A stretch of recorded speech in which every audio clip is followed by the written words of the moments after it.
Hi friends, ఈవేళ మనం రాజమండ్రి పక్కన ఉన్న ధవళేశ్వరంలో శ్రీ సరాద్ర కాటన్ మ్యూజియం చూడడానికి వెళ్తున్నాము.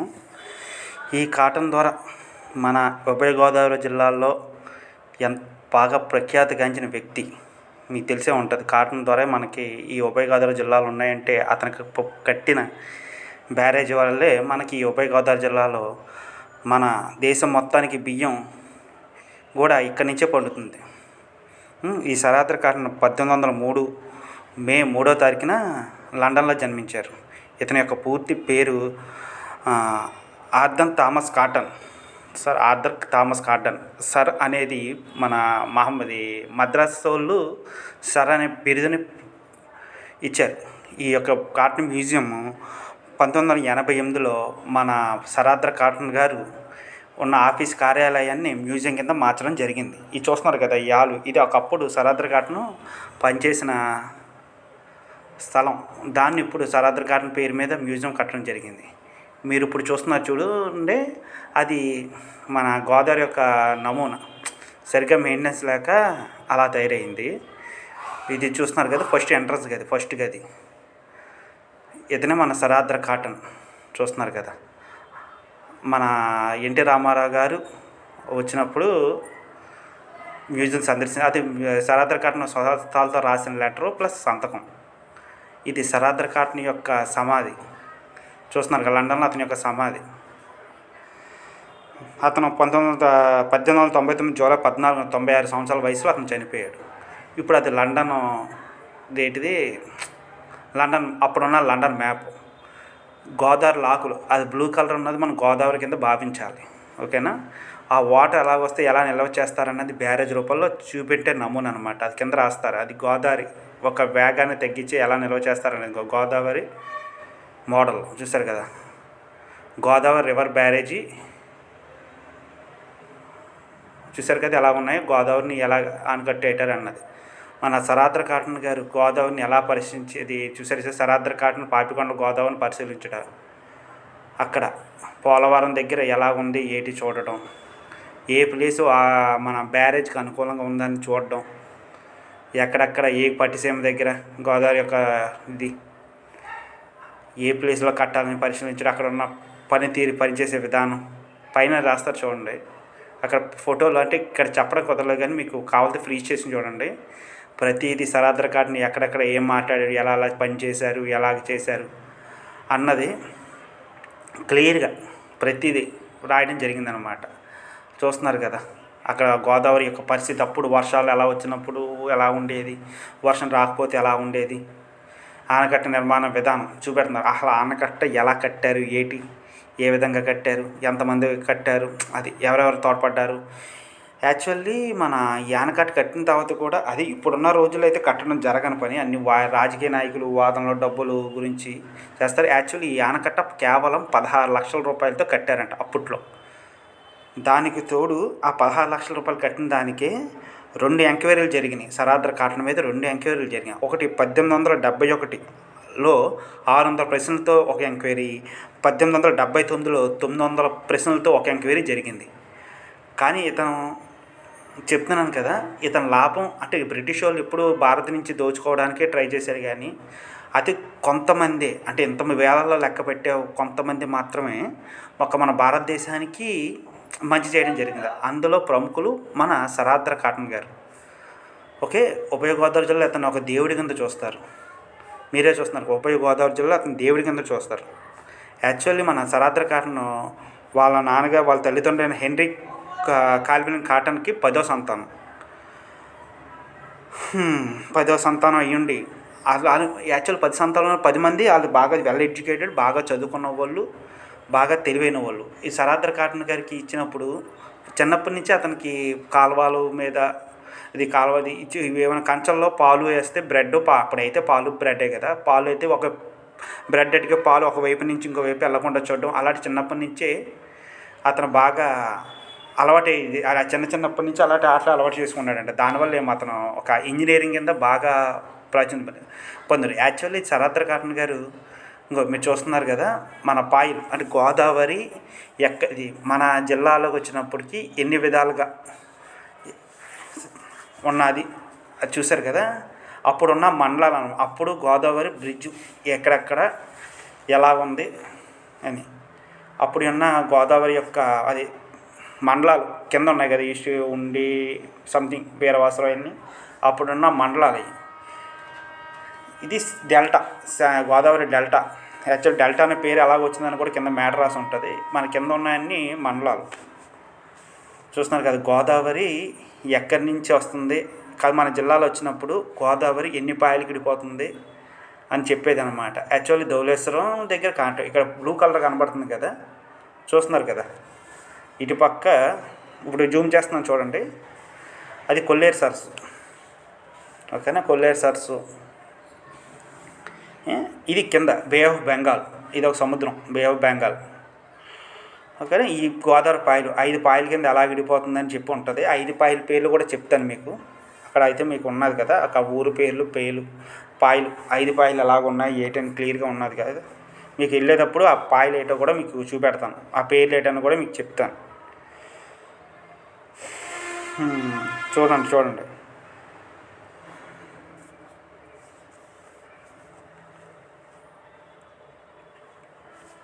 ఈ యొక్క మన కాటన్ బ్యారేజీ 1846 సెప్టెంబర్ 1వ తేదీన గవర్నమెంట్ అప్రూవల్ చేసింది. తర్వాత మళ్ళీ గవర్నమెంట్, ఇది మద్రాసు గవర్నమెంట్ అంటే మనకప్పుడు మద్రాసు అనమాట, మనం పరిపాలించేది మద్రాసే కదా. మన పొట్టి శ్రీరాములు రాకముందు మద్రాసులోనే మనం పరిపాలించేది. ఆ 1848 సెప్టెంబర్ 1వ తేదీన మద్రాసు గవర్నమెంట్ ప్రచురించింది. ఇదిగో చూశారు కదా సరాద్ర కాటన్ గారి ఫోటో. సరాద్ర కాటన్ వారు నాన్నగారు అమ్మగారు సరాద్ర కాటన్ చిన్నప్పటి ఫోటోలు. ఓకేనా, 1846 సెప్టెంబర్ 1వ తేదీన కన్ఫర్మ్ చేస్తే దాని 1848న స్టార్ట్ అయ్యింది. మన యొక్క బ్యారేజ్ ఎప్పటి నుంచి ఎలా అయింది, స్టెప్ టు స్టెప్ అన్నీ వివరంగా దీంట్లో రాసింది. కాబట్టి ఇది ఫ్రీ చేసుకుని చదవండి. మీకు ఇక్కడి నుంచి క్లియర్గా, అంటే నేను చెప్పడం కన్నా క్లియర్గా ఎప్పుడు అప్రూవల్ అయింది, ఎంతమంది చేశారు, ఎంతమంది పనిచేశారని కాదు, ఎన్ని హెక్టార్లు అవుతుంది, ఇప్పుడు ఏ శంకుస్థాపన జరిగింది, ఎలా కట్టారు, ఎంతమంది సాయం చేశారు, అసలు అంతకుముందు ఎన్ని పొలాలు పండాయి, తర్వాత ఎన్ని పొలాలు పండుతున్నాయి, క్లియర్గా ఎవరెవరు హెల్ప్ చేశారు, ఇంజనీర్ ఎవరో అది అని చెప్పి క్లియర్గా దీంట్లో రాసి ఉన్నది. చూస్తున్నారు కదా, ఇంకో సరాద్ర కాటన్. ఓకేనా, అదిగో సరాద్ర కాటన్. అతను చూశారు కదా, అతను మేము ఇది మన యొక్క ధవళేశ్వరం బ్యారేజీ యొక్క రియల్ నమూనా. మన సరాద్ర కాటన్ గారు అప్రూవల్ కోసం తన సహస్తాలతో చేసిన అప్రూవల్ చూశారు కదా. ఇంకా ఒరిజినల్ ప్లాన్ ఆఫ్ అని చెప్పి ఉంది కదా, చూశారు కదా. అది అప్పుడు యాక్చువల్లీ మెయింటెనెన్స్ సరిగ్గా లేక, మెయింటెనెన్స్ ఉంటే క్లియర్గా బాగుంటుంది. ఇంతకుముందు చూసినప్పుడు చాలా బాగుండేది. చూశారు కదా, centre of achievement of sir Arthur Cotton అని. ఇతను ఇచ్చిన బిరుదులు. ఇంకా sir Arthur Cotton. Actual sir Arthur Cotton ఎందుకంటే బ్రిటిష్ వాళ్ళు నాకు తెలిసి హెల్ప్ చేసిన అతి తక్కువ మందిలో మన సరాద్ర కాటన్ గారు ఒకరు. అతను మన బ్రిటిష్ వాళ్ళు అతను సొంతంగా, అంటే వాళ్ళ సొంతంగా బ్రిడ్జి ఆనకట్ట కట్టుండొచ్చు, ఎందుకంటే అప్పుడున్న పరిస్థితుల్లో శిస్తులు వసూలు చేయడానికి. కానీ సరాద్ర కాటన్ గారు చేసిన అతని సొంత పని అయినా కానీ ఉభయ గోదావరి జిల్లాలకు అతను అంటూ హెల్ప్ చేశాడు. ఇప్పటికి అది ఏకగ్రీవంగా మనం ఒప్పుకోవాల్సిందే. ఈ గోదావరి నమూనా చూశారు కదా, అది పట్టిసేమ ఎత్తిపోతల పథకం గురించి ఉండేది. కాకపోతే మొత్తం పగిలిపోవడం వల్ల, మట్టి పట్టడం వల్ల అది ఎవరికీ అర్థం కావట్లేదు. మెయింటెనెన్స్ సరిగ్గా లేదంటే ఒకటే, విజిటర్స్ అయితే పెద్దగా ఏం రావట్లేదు. యాక్చువల్ కనీసం విజిటర్స్ వస్తే, ఈ వీడియో చూసిన విజిటర్స్ వస్తే కొంచెం వాళ్ళకి ఇన్కమ్ పెరుగుతుంది. తద్వారా వాళ్ళ మెయింటెనెన్స్ కూడా కొంచెం చేయడానికి ఉంటుంది. ఏమాత్రం మెయింటెనెన్స్ లేనప్పుడు ఏం చేస్తారు, ఇంకా రేడియేటర్ గేట్ అంటే వాటర్ని వచ్చినప్పుడు ఎలా స్టోర్ చేస్తారన్న ఒక నమూనా అనమాట. అది ఎలా ఉంటుంది ఏంటని చెప్పి నమూనా. అది ఆ పైన చక్రం చూస్తున్నారు కదా, దానికి తాడు కట్టేసి ఉంటుంది. అది తాడు అంటే సంథింగ్ వైరు. ఆ వైర్ లాగినప్పుడు హెవీ వాటర్ వస్తే అది కింద నుంచి వదిలేస్తారు. చూస్తున్నారు కదా, అలా వదిలేస్తారు. అది మీకు చుట్టూ చూపెట్టడానికి, మీకు వివరించడానికి దగ్గరగా ఉండి వీడియో తీశాను. చూస్తున్నారు కదా, చూసారా. అది దీని పక్కన కూడా ఉంది. ఇది అప్పట్లో సిమెంటు అధికంగా రవాణా చేయడానికి ఉపయోగించిన గూడ్స్ టైప్ అనమాట. దాన్ని ఏమంటారు, ట్రైనే పైన ఇదేంటి సరద్ర కాటన్ గో సిమెంట్తో కాదు, సిమెంట్తో కట్టారంటే అది కాదు. సరద్ర కాటన్ తర్వాత కట్టిన బ్యారేజ్లో సిమెంట్ ఎక్కువగా వాడడానికి ఇది వాడారు. తర్వాత ఇది కాలువ అంటే కాటన్ పక్కన, అది మన బ్యారేజ్ పక్కన నీటిని కాలువలో వదులుతారు. దాన్ని హెడ్లాక్ అంటారు అన్నమాట. ఇంకో హెడ్లాక్ చాంబర్, ఇది మీకు వీడియో లాస్ట్లో మన రియల్ది చూపెడతాను. హెడ్లాక్ చాంబర్ అంటే ఏంటంటే గోదావరి పక్కన ఉండి బ్యారేజ్లు అంతా వేసినప్పుడు నీళ్ళు వదలడానికి వీటిని ఉపయోగిస్తారు. దీని ద్వారా మన లాంచీలు కూడా లోపల రావడం బయట రావడం జరుగుతుంది. ఓకేనా. అది ఇవి చిన్న చిన్న కాలువల్లో మన గోదావరి నుంచి కాలువలో వదులుతారు కదా, ఆ కాలువల దగ్గర నుంచి చిన్న చిన్న పొలాలకి తక్కువ నీళ్లు వదిలే సిస్టమ్ అనమాట. దాని మీద క్లియర్గా ఉంది కదా. ఓకేనా. ఇది కొంచెం వాటర్ ఎక్కువ వదలడానికి ఉపయోగించేవి. ఇవన్నీ మీకు చాలా పల్లెటూరులో మీకు కనపడతాయి. ఓకేనా. ఆ చిన్న చిన్న కాలువలకి, కొంచెం పెద్ద కాలువలకి వాటర్ పొలాలకి దీని ద్వారా వదులుతారు. మనం చిన్నప్పుడు చూస్తాం కదా, లాంచీల్లో వెళ్తూ ఉంటాం, అది కాలువలు దాటడానికి వాడతాం అన్నమాట. దాని పేరు దాని మీద రాసి ఉంటుంది చూడండి. ఇది బ్యారేజ్. వాటర్ ఎక్కువ ఉన్నప్పుడు అది లేపడం దింపడం, అది ఎలా దింపుతారు ఏంటి, పక్కన చక్రం దగ్గర తాడు కట్టి ఆ లోకలు లాగుతారు. అది కూడా మీకు చివర్లో చూపెడతాను, అది ఎలా ఉన్నది ఏంటి అని చెప్పి. చూస్తున్నారుగా, అది ఒక దూరం నుంచి ఇది ఆ బ్యారేజ్ ఎలా ఉండే సిస్టమ్. అది గోదావరి చూశారు కదా, అది ఎలా ఉందో ఏంటి చూస్తున్నారు కదా. ఆ బ్యారేజ్ వాటర్ ఎలా వదులుతుంది, అప్పుడు రోజులు ఎలా ఉన్నాయి ఏంటి, ఆ బ్యారేజ్ యాక్చువల్లీ ఎలా ఉంది చూశారు కదా. సరద్ర కాటన్ పెట్టిన బ్యారేజ్ యాక్చువల్లీ 1986లో వరదలు అక్కడ చూసారు. ఎంత లాక్ సిస్టంలో అలా పడవలు వెళ్తూ ఉన్నాయని చూడండి. ఇవన్నీ పాపికొండలు. ఇది మీకు లాస్ట్లో చూపెడతాను. ఈ వీడియో అంతా మీకు లాస్ట్లో చూపెడతాను. ఇవన్నీ రియల్ ఫొటోస్ అన్నీ మీకు లాస్ట్లో చూపెడతాను. చూసారుగా ఎంత బాగుందో. అప్పుడు సరద్ర కాటన్ గారు ఎంత కష్టపడ్డారు ఏంటి మనం చూడడం వేరు. అప్పుడున్న రోజుల్లో దాన్ని పరిశీలించి వివరించి ఆ అవగాహన చేసుకుని ఒక ఆనకట్ట కట్టడం అంటే అంత ఈజీ కాదు. కానీ క్లియర్గా పిన్ టు పిన్ ఎలాగున్నది ఏంటి అని చెప్పి సరద్ర కాటన్ గారు అంచనా వేసి మరీ కట్టడం జరిగింది. చూస్తున్నారు కదా అప్పుడున్న పరిస్థితులు. బొమ్మలు మాత్రం చాలా బాగా వేశారు. అప్పుడు గోదావరి ఇంకా చూసారా, అదిగోండి.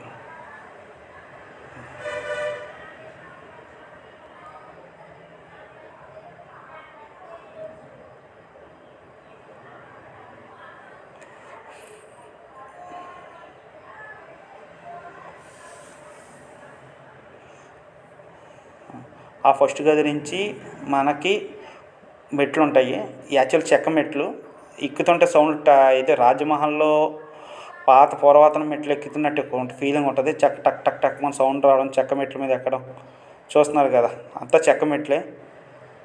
ఇవన్నీ సరద్ర కాటన్ గారు చెప్పిన సూక్తులు అనమాట. యాక్చువల్ చెక్కలు ఎట్టుకుని ఎదుర్కొంటే గది ఉంటుంది. యాక్చువల్ మెట్ల మీద మన యొక్క గోదావరి మాత యొక్క విశిష్టత కూడా ఉంటుంది. అది చదువుదాం అండి. మీకు అది ఫోటో చూపెడితే దగ్గరుండి మీ గురించి ఆ సూక్తులు ఏటన్నది మీకు వివరంగా జరిగిన చూపెడుతున్నాను చూడండి. ఇంకా ఎన్టీ రామారావు గారు అన్నీ మీకు వివరంగా చూపెడుతున్నాను. అందుకోండి గోదావరి యొక్క విశిష్టత అనమాట. గోదావరి ఎక్కడ పుట్టింది, ఎలా పుట్టింది అనే వివరంగా దీంట్లో ఉంటుంది. చూస్తున్నారుగా. ఇంకోండి, కొవ్వూరు క్షేత్రం ముందు గోపాదమును తన బ్రహ్మించిన తపస్సు చేశాడు. నాకు గోదావరి కావాలి, నది కావాలని చెప్పి. దానికి ఎన్నో యాగాలు ఏం చేశాడు గౌతముడు. చూసారా, గౌతముడు ఏ విధంగా చేశాడు, అది ఏ విధంగా దిగింది అనేది క్లియర్గా ఇక్కడ మీరు ఫ్రీజ్ చేసుకుని చదివితే మీకు క్లియర్గా అర్థమవుతుంది. అందుకే మీకు ఫ్రీజింగ్ వీడియో కొంచెం ఎక్కువసేపు ఉంచడం జరిగింది. తర్వాత ఇంకా చూశారు కదా, ఆవు మొయ్యడం. దానికి శివుడు తపస్సు చేయగా శివుడు వరం ఇవ్వడం ఆ గౌతమ మహర్షిని.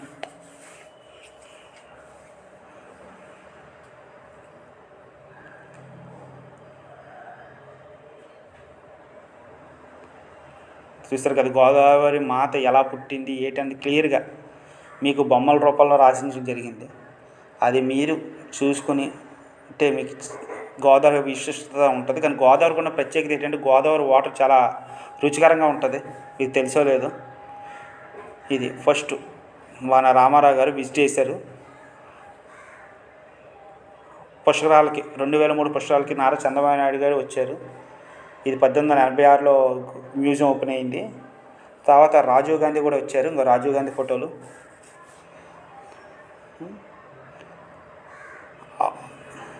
అప్పుడు రాజీవ్ గాంధీ ఫోటోలు, అప్పుడు వచ్చిన ముఖ్యమంత్రులు అందరూ ఈ మ్యూజియం ఎవరెవరు వచ్చారు ఏంటి అని చెప్పి చూపెట్టింది. అవి కెనాల్స్, అప్పుడున్న వాటర్స్, సరే కదా, నీటిపారుదల ఉపయోగించే వ్యవస్థలో ఉపయోగించే కలికిత రాళ్ళు ఇవన్నీ. మీ ఫోటోలో చూస్తే ఎలా ఉంటుంది, అదే బయట చూస్తే ఇంకెంత అందంగా ఉంటుంది మీరే ఊహించండి. అప్పుడున్న సిస్టమ్స్ అవన్నీ. ఓకేనా, అప్పుడున్న సిస్టమ్స్ ఇవన్నీ ఎంత బాగున్నాయో.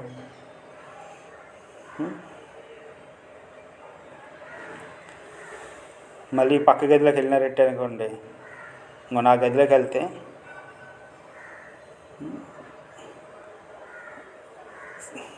గోదావరి రివర్ ద్వారా వచ్చే పాయలు ఎలా ఉంటున్నాయి. అది గోదావరి మన సరాద్ర ఘాట్ దూరం నుంచి వస్తుంటాయి. అవి పాయలు పక్కన ఉన్నాయి, చూస్తున్నారు కదా. తర్వాత ఆంధ్రప్రదేశ్ అంటే భారత రాష్ట్రాల్లోని వివిధ జలవనరుల ప్రాజెక్టులు. యాక్చువల్ సరాద్ర ఘాట్ను అందరూ అనుకుంటారు ఒక ధవళేశ్వరం బ్యారేజ్ ఒకటే కట్టారు అనుకున్నారు. కాదు, ప్రకాశం బ్యారేజ్ కూడా మన సరాద్ర ఘాట్న గారే కట్టారు. అక్కడ కూడా కృష్ణానది మీద ఉన్న ఆనకట్టు కూడా మన సరాద్ర ఘాట్న గారే కట్టారు. చూస్తున్నారు కదా. ఇది మన గోదావరి యొక్క నమూనాలు. మీ దగ్గరికి మీకు ప్రతిదీ మీ దగ్గరికి చూపెడతాను, ఆల్రౌండ్ చేసి మరీ చూపెడతాను. చూడండి బ్యారేజ్ ఏ విధంగా ఉంటుంది ఏంటి అన్నది. చూస్తున్నారు కదా. ఇంకొన్ని ఆ విధంగా వాటర్ వస్తుంది, ఇలాగ ఆపుతుంది అని చెప్పి నమూనా కింద. యాక్చువల్లీ ఇవన్నీ విడివిడిగా ఉండేవి, కానీ ప్లేస్ సరిగ్గా మెయింటెనెన్స్ లేక ఇవన్నీ ఒక దగ్గరికి పెట్టారు. చూస్తున్నారు కదా, అలా 3 పాయల కింద ఉంది. ఇది వాటర్ ఎలా వస్తుంది ఏంటి అని చెప్పి వివరించేది. ఇప్పుడు మీరు చూస్తున్నారు కదా, అప్పుడు సరాద్ర కాటన్ గారి హయాంలో రాళ్ళ కింద వాడింది అనమాట. అది మన ఇటకల కింద వాడింది. యాక్చువల్లీ చూడడానికి మట్టే, కానీ మట్టిలా లేదు, ఏదో కంకర రాయిలాగా ఉంది. కొట్టి చూశాను, మట్టి అసలు ఏం రావట్లేదు. అందుకే ఈ బ్యారేజ్ ఎంతకాలం ఉన్నదంటే కారణం ఏంటంటే అది. రాయి కూడా ఎత్తి చూశాను, మీకు చూపెడుతున్నాను చూడండి. రాయి కూడా అంత తేలికేం లేదు, ఏదో ఒకటే వెళ్తుందంటే అనుకోకుండా అయితే చాలా గట్టిగా బరువుగా ఉంది. 1986లో వరదలు వచ్చినాయి అది ఏ విధంగా వరదలు వచ్చాయని చెప్పి ఫోటో అది 1986లో వచ్చినాయి. అప్పుడు ఇంకా నేను పుట్టలేదు. మా నాన్నగారు చెప్పేవారు 86లో వరదలు అంటే గోదావరి ఎప్పుడు చూడని వరదలు 1986లో చూసిందని. అప్పుడు వరదల యొక్క ఎఫెక్ట్ అది. ఇది చూసారా ఎలా మునిగిపోయినాయో ఏటో, అంతవరకు వచ్చింది గోదావరి. చూసారు అన్నీ మునిగిపోయి అంతంత గోదావరి 1986లో వచ్చిన గోదావరి అది అంతాను. బ్యారేజ్ కూడా అంత దగ్గర మునిగిపోయిందంటే అర్థం చేసుకోండి.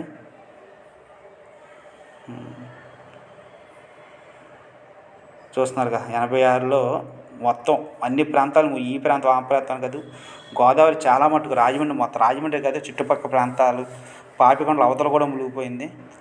అన్ని ఫోటోలు మీకు వీలైనంత చూపెడుతున్నాను. చూస్తున్నారు కదా, ఎన్నో ఆనకట్టలు, ఎన్నో సంథింగ్ ఏంటారో కాలువ గట్లు తెగిపోయినాయి. అంత వరదలు కూడా సరాద్ర కాటన్ గారు నిర్మించిన ఏంటిది అది ధవళేశ్వరం ఎలా మునిగిపోయిందో చూస్తున్నారు కదా, అంత దారుణంగా మునిగిపోయింది.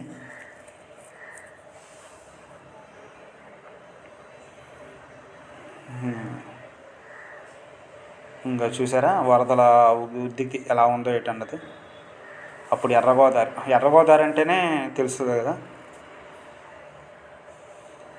ఇంకా ఆనకట్ట మీకు ఈ వైపు నుంచి చూస్తే తెలుస్తుంది. ఆ చివర అక్కడ ఒక దాని పేరు ఏంటంటే ఒక విజిటింగ్ హాల్ ఉంటుంది. మన తెలుపు అవతల ఒక బయట చూడడానికి ఒక ప్లేస్ ఉంది కదా, దాని నుంచి అక్కడి నుంచి సరాద్ర కాటన్ గారు మన యొక్క బ్యారేజీ ఎంతవరకు పూర్తయింది ఏంటని చెప్పి అక్కడి నుంచి చూసేవారంట ఆఫీస్ నుంచి.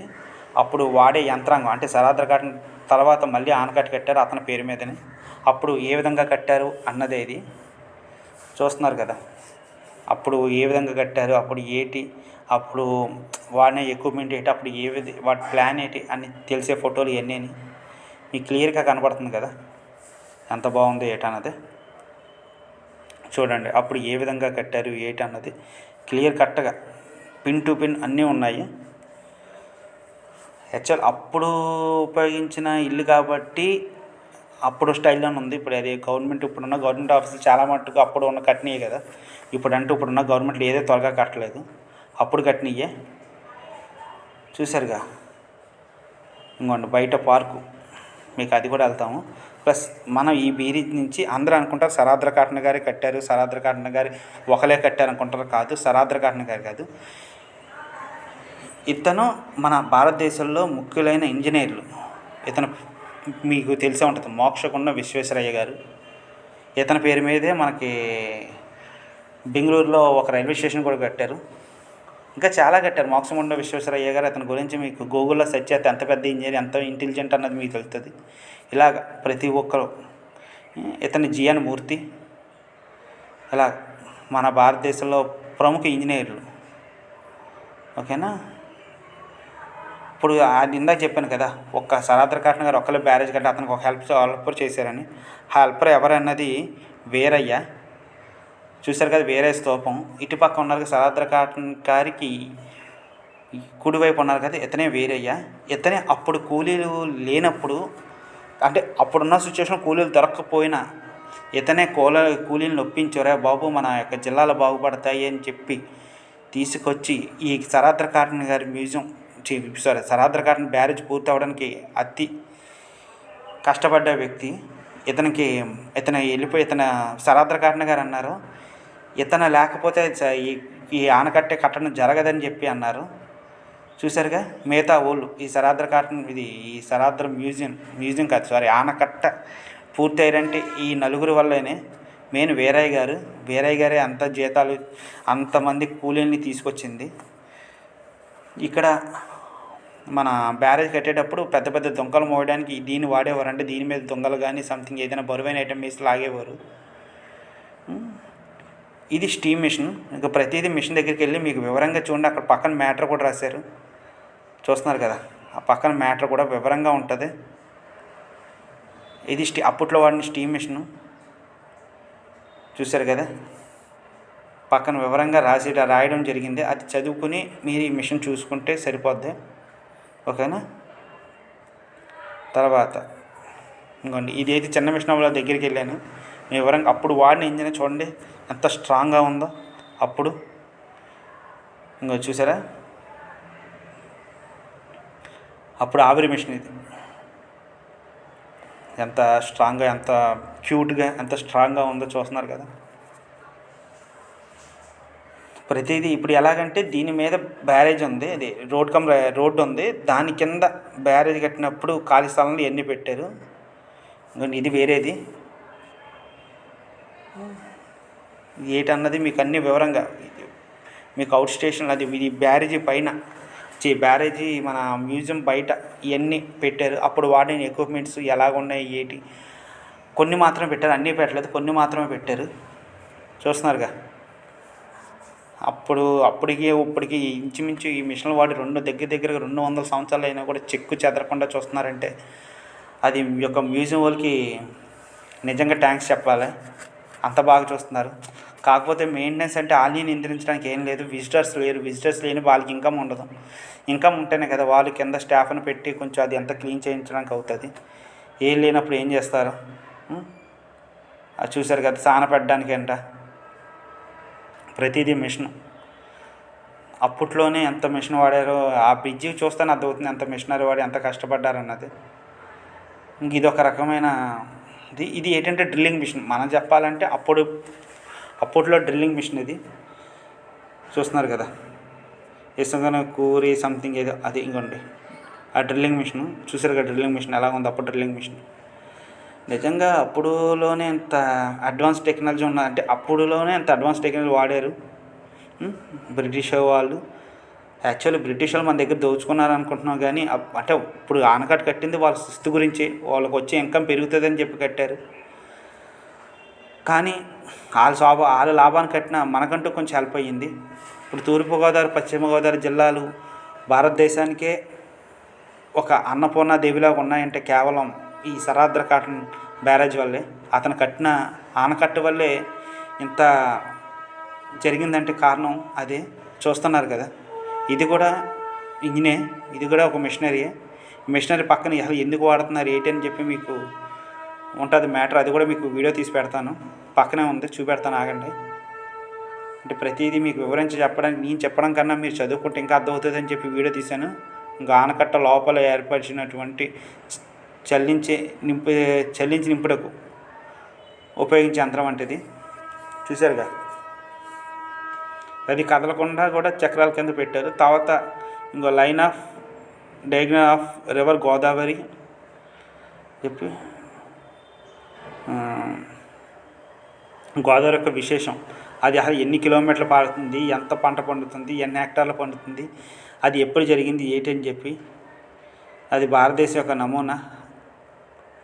మేజర్ రివర్స్ ఆఫ్ ఇండియా అంటే భారతదేశంలో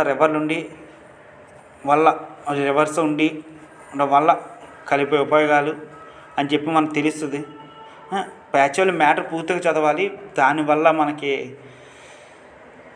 ఈ కొట్టుకెళ్ళిపోవడం మ్యాటర్ ఏంటన్నా నాకు అర్థం కాలేదు. కానీ సరాద్ర కాటన్ గారు అన్ని రివర్లో కలపాలని చెప్పి అతని యొక్క ఆశ అంటే క్లియర్గా రాసే చూడండి. పంజాబ్ నుండి గంగా నది అని చెప్పి సముద్ర తీరాలను కాలువలన్నీ కట్టుకుని అన్నీ కలిపితే అంత బాగుంటుందని చెప్పి, ఇది మన యొక్క గోదావరి యొక్క సిస్టమ్ ఎక్కడి నుంచి ఎలా వస్తుంది ఏంటి అని చెప్పి మీకు వివరంగా వివరించే ప్లాంట్ అనమాట ఇది. అది క్లియర్గా ఉంది. ఇంకో చూస్తున్నారు కదా గోదావరి. యాక్చువల్లీ క్లీనింగ్ లేక అది క్లీన్ చేస్తే ఇంకా బాగుంటుంది. ఇంకా దగ్గరికి వెళ్ళి ఈ యొక్క మ్యాటర్ మీకు క్లియర్గా అర్థమవుతుంది. మ్యాటర్ దగ్గరికి వెళ్ళి చూపెడుతున్నాను చూడండి.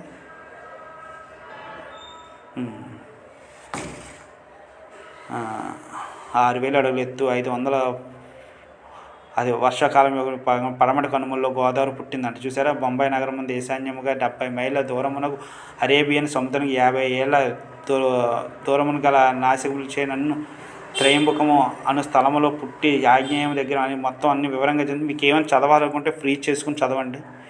గోదావరి 7 శాఖలుగా విడిపోతుంది. ఆ ఏ శాఖలు అన్నది మీకు దాని మీద రాశాను. అది కూడా ఏమైనా ఉంటే డౌట్ ఉంటే ఫ్రీ చేసుకోండి. ఇంకా చూశారు కదా, కశ్యక, అతి, గౌతమి, భరద్వాజ, విశ్వామిత్ర, జమదగ్ని, వశిష్ఠ, ఇలాగ మొత్తం గోదావరి 7 పాయల కింద విడిపోద్ది. చూశారు కదా, 7 పాయలు మీకు వివరంగా చూపినాక చూశారు కదా, పిల్లలు ఆడుకున్న పార్క్ ప్లేసు. ఓకేనా, అది సిద్ధంగా సరాద్ర కాటన్ గారు అక్కడ బ్యారేజీ బయట ఖాళీ స్థలంలో బ్యారేజ్ మ్యూజియం ఉంది కదా, మ్యూజియం బయట ఖాళీ స్థలంలో పెట్టాను. యాక్చువల్లీ చాలా చల్లగా ఉంది వాతావరణం. చూశారు కదా, పిల్లలు ఆడుకోవడానికి చాలా విశాలంగా ఉంది. ఉయ్యాలు ఉన్నాయి, జారుడు బల్ల ఉంది, ఇంకా చాలా పిల్లలు ఆడుకోవడం చాలా బాగుంది. మీకు యాక్చువల్ అటుపక్క ప్లేస్లో అన్నీ ఉన్నాయి. ఇవన్నీ చూసాక ఇది మన యొక్క ధవళేశ్వరం బ్యారేజ్ యొక్క మోడల్.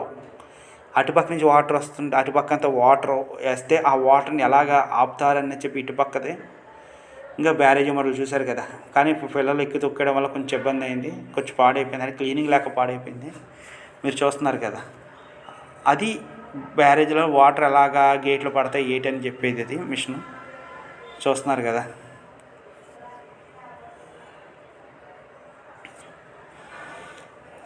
ఆహ్లాదకరమైన ప్రదేశం. చూసారు కదా, పిల్లలు ఆడుకోనికి పార్క్ ప్లేస్ చెప్పాను కదా, ఉయ్యాలు ఉన్నాయి అన్నీ. అది యాక్చువల్లీ నేను మార్నింగ్ వెళ్ళాను, మార్నింగ్ బేగి వెళ్ళిపోవడం వల్ల ఖాళీగా ఉంది. ఇది మన యొక్క గోదావరి ఎక్కడి నుంచి ఎలాగొస్తుంది అన్నది. ఇంకా చుట్టుపక్కల గుళ్ళు ఉన్నాయి చూసారా, కొండలు కోనలు మధ్యలో గుళ్ళు, ఏ విధంగా వస్తుంది మన గోదావరి రుచి ఏ విధంగా అంటే అన్ని వాటర్ల కన్నా మన గోదావరి రుచి బాగుంటుందని చాలామంది అంటారు. బాగుంటుంది కదా, నేను చాలా ప్లేస్లకు వెళ్తూ తిరుగుతుంటాను. ఆ గోదావరి వాటర్ కన్నా ఈ వాటర్ గోదావరి వాటర్ బాగుంటుంది మిగతా వాటర్లతో పోలిస్తే. గంగ అనేది పవిత్రంగా ఉంటుంది, కానీ రుచి చూస్తే గోదావరి రుచే బాగుంటుంది. ఇంకో గోముఖం నుంచి వస్తుందని చెప్పి మన గోదావరి గోముఖంలో పుట్టింది అంటారు కదా, అలాగే అందుకే గోముఖం సింబల్ వేసి ఎక్కడి నుంచి అలా సందులు ఆ విధంగా ఏ విధంగా కొండల మధ్య నుంచి కోనల మధ్య నుంచి గుడ్లు తాకుకుంటూ పుణ్యక్షేత్రాలు తలుచుకుంటూ పాదాలు తగులుచుకుంటూ వస్తుంది మన గోదావరి. ఇంకో చూసారు, ఇదే మన సరాద్ర కాటన్ గారి కార్యాలయం. విల్లు అయితే బొమ్మూరు దగ్గర వేరే అక్కడ ఉన్న ప్లేస్ నుంచే యొక్క బ్యారేజ్ని మనకు అయ్యిందా, ఎంతవరకు పూర్తయింది ఏంటని పరీక్షించేవారంట. ఇది అది దీని పక్కనే మన సరాద్ర కాటన్ గారి విగ్రహావిష్కరణ మన సీనియర్ ఎన్టీ రామారావు గారు ముఖ్యమంత్రిగా ఉన్నప్పుడు 1988లో పెట్టారు. చూశారు కదా గోదావరి రివర్ ఇంకొండ అతనే సరాద్ర కాటన్ గారు. ఎప్పుడు విగ్రహావిష్కరణ జరిగిందంటే ఎన్టీ రామారావు గారు 1988లో విగ్రహావిష్కరణ చేశారంట. చూసారు జనరల్ సర్ ఆర్థర్ కాటన్ జనన మరణాలు కూడా ఉన్నాయి దాంట్లో. అతను 1899 జూలై 14 తన 96 ఏట మరణించడం జరిగింది. అది ఒంట్లో బాగోకపోవడం వల్ల. ఇంకా శిల్పకళ నిర్మాత అంటే సరాద్ర కాటన్. ఈ దాన్ని ఏమంటారు, మనం చూస్తున్న ఆనకట్ట ప్లాను ప్లస్ నిర్మాకర్త అంటే అతనే ప్లాన్ చేసి అతనే దగ్గరుండి కట్టించాడు. దానివల్ల సరాద్ర కాటన్ మన యొక్క ఈ ఉభయ గోదావరి జిల్లాలో ప్రతి ఒక్క మనసులో అతని యొక్క బొమ్మ ఎప్పుడూ నిలిచే ఉంటుంది. చూస్తున్నారు కదా, ఇప్పటి వరకు మీకు లోపల మ్యూజియం చూపెట్టాను. బయట మీకు లోపల మ్యూజియం చూసినప్పుడు ఎలా ఉందో మీకు చూసారు కదా. లోపల మ్యూజియంలో మీకు ఈ ఫోటో క్లియర్గా ఉంటుంది. మీకు బయట నుంచి చూపెట్టడానికి తీసుకొచ్చి నేచురల్ అటుపక్క ఎంట్రన్స్ ఉంది, అటుపక్క కానీ వెళ్ళనివ్వట్లేదు. దానివల్ల అటుపక్క వెళ్ళడం కుదరలేదు. చూస్తున్నారు కదా ఎంత బాగుందో ఏటో. ఇది బ్యారేజ్ ఇప్పుడు రీమాల్ జరిగింది. ఇంకా అటుపక్క వెళ్తున్నాను, మీకు చూపెడుతున్నాను. అటుపక్క మీకు వాటర్ రాకుండా ఉండడానికి ఏం చేస్తారు ఏంటంటే క్లియర్గా ఉంటుంది. అక్కడ ఆనకట్ట ఏ విధంగా ఉన్నదనేది మీకు క్లియర్గా తెలుస్తుంది. చూస్తున్నారు కదా.